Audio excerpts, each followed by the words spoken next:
Hello guys, আপনারা দেখছেন team রিহাস আর আমি শাশ্বত, এবং আজকে আমি রিভিউ করতে বসেছি শাকিব খানের দি মেগা স্টার, বাংলাদেশের সবচেয়ে বড় সুপারস্টার শাকিব খানের ছবি Prince once upon a time in Dhaka. এই ছবিটা কেমন কি এসবে যাওয়ার আগে আমি একটা কথা বলতে চাই। Oscar, golden globe, Cannes, Venice, Berlin এবং বিশ্বের যত যত নামকরা ফেস্টিভ্যাল আছে, প্রতিটা ফেস্টিভ্যাল এক হয়ে যেন এই ছবিটাকে পুরস্কার দেয়। একটা অস্কার বা একটা কানস, একটা ভেনিস, এরকম একটা মাস্টারপিস ছবিকে কোনোভাবেই জাস্টিস করতে পারবে না। ছবিটা কি, কেমন, ছবিটার গল্প কিরকম, স্ক্রিন প্লে কিরকম, সবার পারফরমেন্স কিরকম হয়েছে এবং ছবিটার মধ্যে কি কি ভালো গুণ আছে। যদিও ভালো গুণ আপনারা দূরবীন নিয়ে নিন, ম্যাগনিফাইং গ্লাস নিয়ে নিন, টেলিস্কোপ নিয়ে নিন, সবকিছু দিয়ে খুঁটিয়ে খুঁটিয়ে খুঁটিয়ে দেখলেও এই ফিল্মটার মধ্যে ভালো গুণ পাওয়াটা খুব কঠিন। কিন্তু এসবে যাওয়ার আগেও আমি একটা জিনিসের উপর একটু হালকা আলোকপাত করতে চাই। এই যে বাংলাদেশ থেকে রেগুলার প্রতিবাদ আসে যে আমরা ভারতের সাহায্য নেব না, ভারত আমাদেরকে উপনিবেশ তৈরি করছে, তাহলে আপনারা একটা ছবি বানানোর সময়, বিশেষ করে আপনাদের মেগাস্টারের একটা ছবি বানানোর সময়, যে ছবিটার নাম হচ্ছে গিয়ে Prince once upon a time in Dhaka, সেই ছবিটার গোটা শুটিং কি করে কলকাতায় হতে পারে?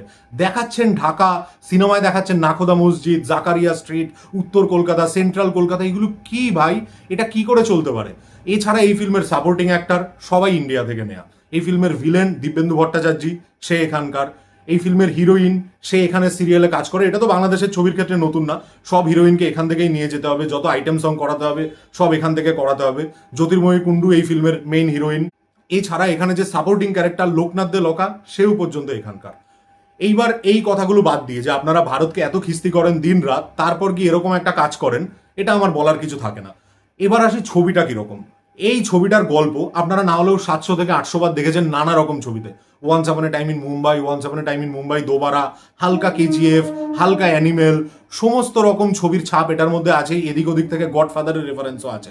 কিন্তু এত ভালো ভালো এবং বড় বড় ছবির রেফারেন্স নিলেই কি ভালো হবে?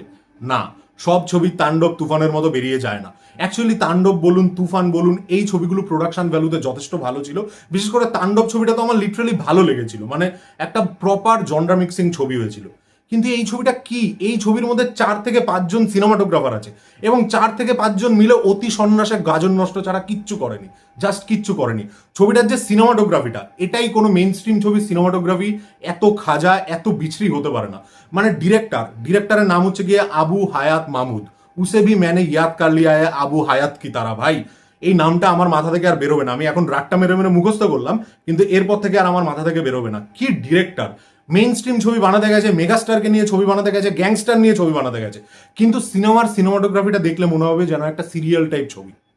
এবার সিনেমাটোগ্রাফি তো জঘন্য, ঠিক আছে, একটা জায়গা জঘন্য হতেই পারে। অন্যান্য ডিপার্টমেন্টগুলো কিরকম? গল্প, 10টা গল্পকে মিলিয়ে মিশিয়ে হালকা সেলিম জাভেদও এর মধ্যে ঢুকে গেছে। মানে মেইন স্ট্রিম ছবির যত রকম ট্রুপস হয় প্রতিটাকে এরা ইউজ করেছে। মাদার ইমোশন থেকে শুরু করে মেয়েদের সাথে চিটিং করছে, হিরোর চিটিংকে গ্লোরিফাই করা হচ্ছে, অ্যাকশন, গ্যাংস্টার সবই দেখিয়েছে এবং প্রতিটা জনরা ট্রুপসকে বসে বসে পাতলা পায়খানা করা হয়েছে। এত জঘন্য, এত জঘন্য। শাকিব খানের অভিনয় কোনো মোমেন্ট নেই। গোটা একটা কমার্শিয়াল ছবি দেখছি, একটা মাস ছবি দেখছি, গোটা ছবিটার মধ্যে জিরো মোমেন্ট। এবং ভিএফএক্স, ভাই সাব আমি কি বলবো, ভিএফএক্সটা এত জঘন্য। মানে এখানে একটা ওই কেজিএফ এ যেরকম রাউন্ড বুলেট এরকম পরপর পরপর ঢাই করে চালাচ্ছে, সেরকম একটা সিন আছে, পেছন থেকে গুলিগুলো বেরোচ্ছে, লোকের বুকে রক্ত লাগছে, সব সব ফেক লাগছে।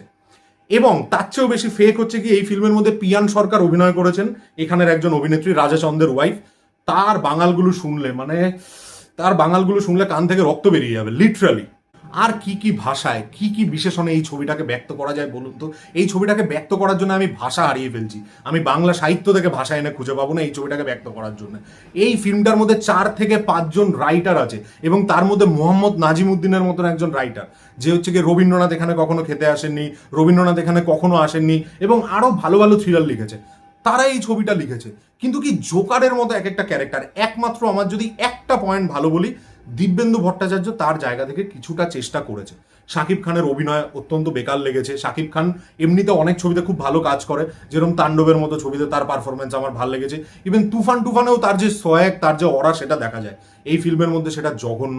এখানে একটা তার ওয়াইফের সাথে, মানে তার ওয়াইফ থাকাকালীন সে আরেকজন হিরোইনের প্রেমে পড়ছে, basically once upon a time in Mumbai থেকে যারা, সেই জিনিসটাকে এত বাজেভাবে দেখিয়েছে, মানে অ্যানিমেলে তো তাও কিছু একটা জাস্টিফিকেশন দেওয়ার চেষ্টা করে, এখানে কোনো জাস্টিফিকেশন নেই।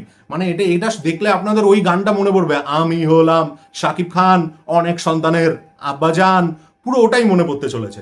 এছাড়া একটা মাস ছবি হলে সেটার মধ্যে আর কি কি জিনিস আমরা দেখি, মিউজিক বালের মিউজিক, ডায়লগ আরো তস্য কি কি খারাপ কথা বলা যায় আপনারা কমেন্ট সেকশনে লিখবেন, কারণ আমি তো বলতে পারবো না, এই লেভেলের ডায়লগ হয়েছে। এখানে একটা পুলিশ অফিসার আছে, সে কোনো কাজের না, গুড ফর নাথিং একটা পুলিশ অফিসার, এবং এই ফিল্মের মধ্যে যত রকম টুইস্ট, পলিটিক্যাল টুইস্ট, হ্যানো টুইস্ট তেনো টুইস্ট, কোনো একটা ইমোশন আপনি ফিল করতে পারবেন না।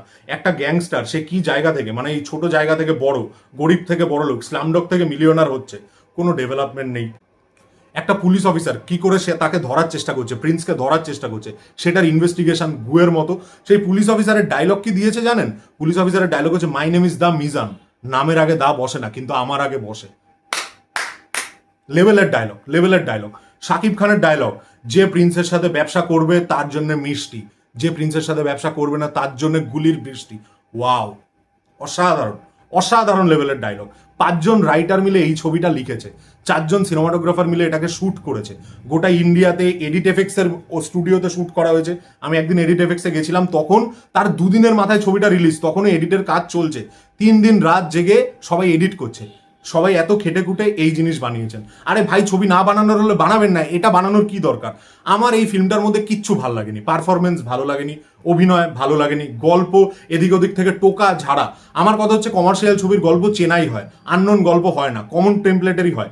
সেই কমন টেমপ্লেটের গল্পতেও ইমোশনগুলোকে ফিল করাতে হয়, ওই ইমোশনগুলোতে হেগে হুগে একাকার করে দিয়েছে। জঘন্য একটা ছবি হয়েছে সার্বিকভাবে, সিনেমাটোগ্রাফি, রাইটিং, এভরি ডিপার্টমেন্ট, প্রতিটা ডিপার্টমেন্টের মধ্যে ছবিটা নোংরা ভাবে ছড়ায়। তো আমার এই ছবিটা থেকে এটাই রিভিউ। আপনারা ভাই, আপনাদের যদি অঢেল সময় থাকে, যদি মনে করেন যে নিজেদের শরীরটাকে একটু অসুস্থ করবেন, কোনোভাবে নিজের খারাপ চান বা কোনো বন্ধুর খারাপ চান, অবশ্যই তাকে এই ছবিটা দেখাবেন। এই ছিল আমার Prince once upon a time in Dhaka. সেটার মধ্যে আলাদা আলাদা টাইম লাইন, তার মধ্যেও 2004 বারবার দেখেই যাচ্ছে। এই জঘন্য ছবিটার রিভিউ, এই রিভিউটা যদি আপনাদের রিয়েল লাগে, আপনাদেরও ছবিটা দেখে যদি এরকমই ফ্রাস্ট্রেশন হয়, তাহলে অবশ্যই চ্যানেলটাকে লাইক করবেন, শেয়ার করবেন, আর রিভিউটাকে বাকি লোকের কাছে পৌঁছে দেবেন। টাটা।